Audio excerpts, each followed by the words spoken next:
First is sponsored by Ram Trucks, built to serve.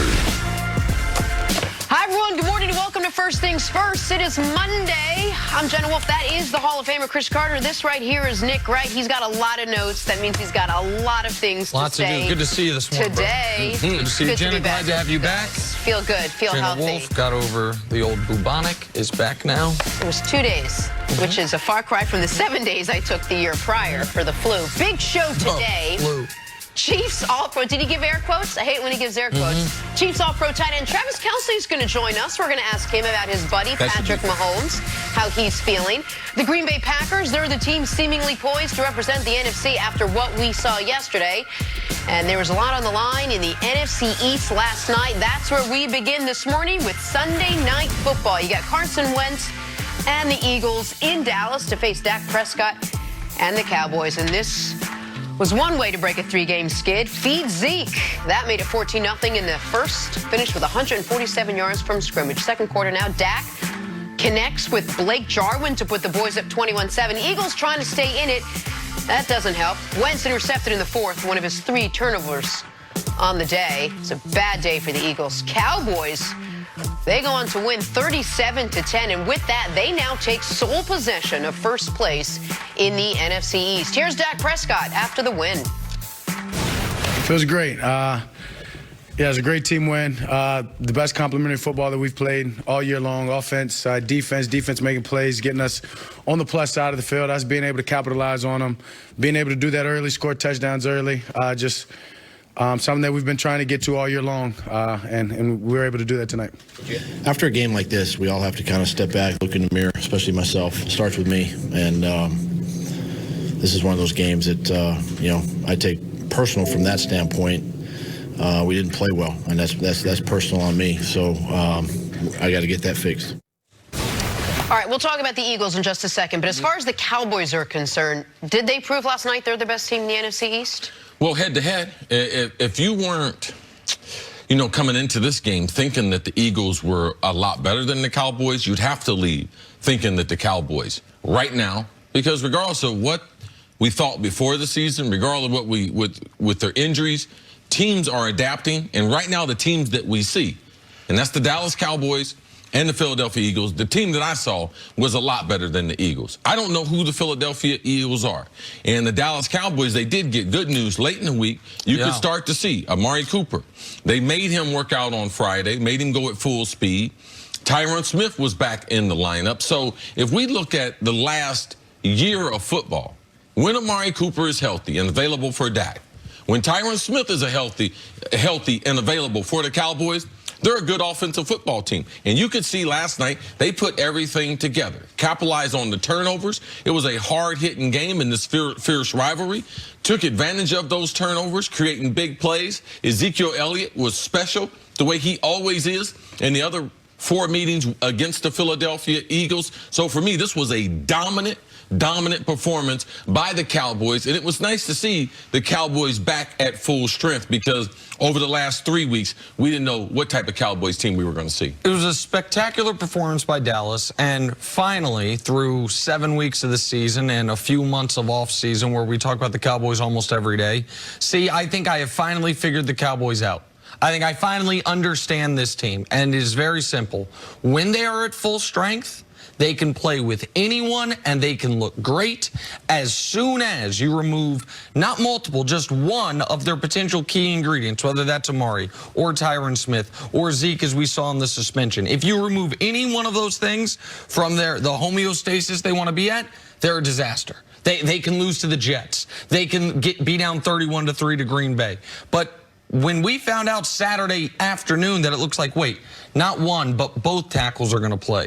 Not just Amari, but Amari and Randall Cobb are going to play. That changed, for me, some of the analysis of the game. We talked on Friday about how the Cowboys had injuries that were clustered at critical spots. Their tackles, their wide receivers, their corners. The only player who ended up missing of those 6 we were concerned about was the one corner. And Dallas, when they have their full complement of players, They can go out there and do this to you. Now, it's an indictment on Philly, and I know you said we're going to get to it.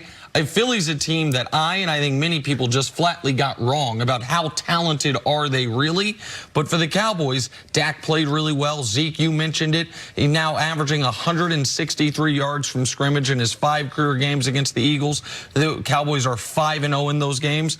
And they got off to the start that Philly said they wanted to get off to. Philly said, oh, we're going to take the ball. We're going to get off to a good start. Dallas, who had struggled mightily in the first half of games dating back to week 3, was spectacular in the first half, tried to put the game away in the first half, up 27-7 at the end of the half with the Brett Myers 63-yard field goal, and it was off and running. The Cowboys were spectacular and, to me, did assert themselves as the best team in the division because who is Philadelphia? Right, and I think we took Dallas's first 3 wins of the season with a grain of salt because of the opposition. Yes. Yesterday was against a good team.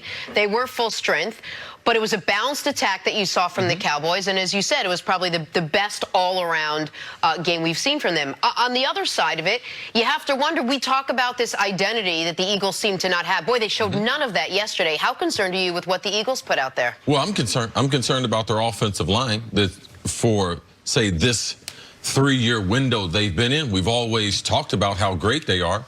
Lane Johnson, we always talk about, man, he could play left tackle. He's so good.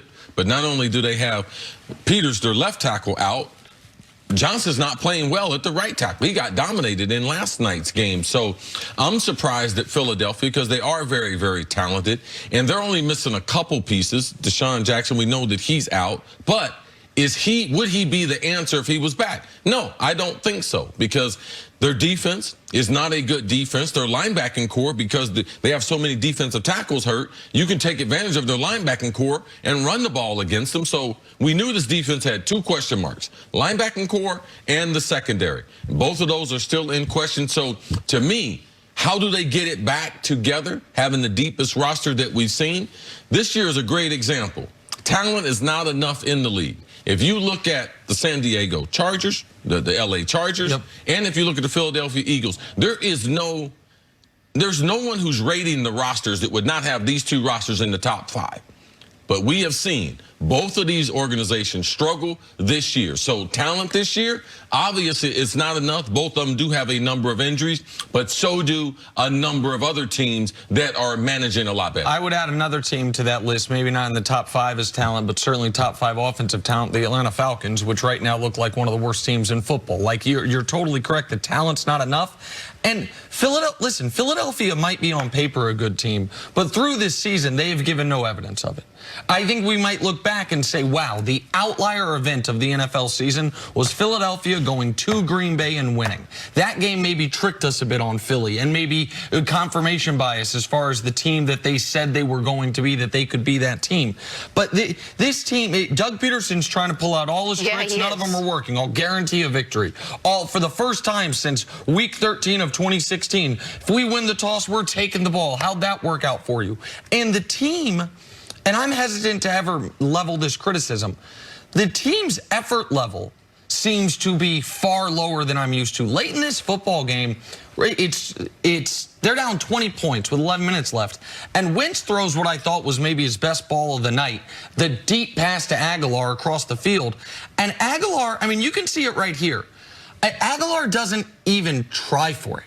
I mean, and on the I don't know if you're going to catch that, but to alligator arm it like that. Extend your arm. Listen, laying out on the turf, I understand it can be painful, but this is a good pass with your man beat, and he keeps his arms in. Sometimes on TV, those balls are a little more deceptive.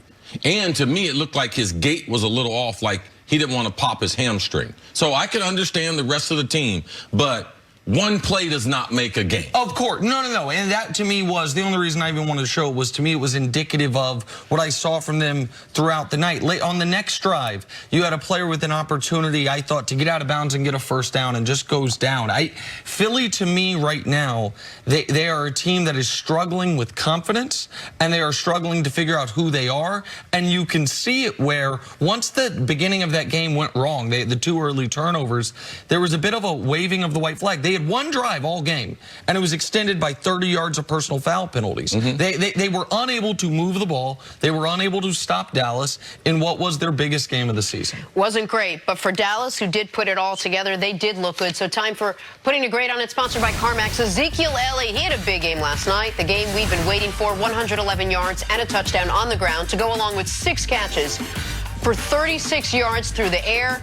Nick, put a grade on Zeke's night. See, you ever have a class through high school and college, what is a certain subject that you just always knew you were going to get an A in, just no matter what? I was always good at math. Math? So, for math to Cris Carter is the Eagles for Ezekiel Elliott. No matter what, no matter the year, no matter the circumstance, I'm going to kill him. You got to give him an A, like he's had in every single game he's ever played against them. Worst grade I ever got in math was a B.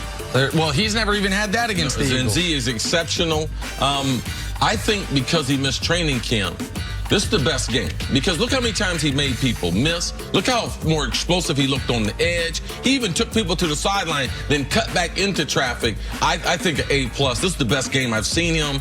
Exciting for the Dallas Cowboys to have him at full strength, because he is a special, special runner. Zeke was doing what we're used to seeing his rookie and second year, falling forward every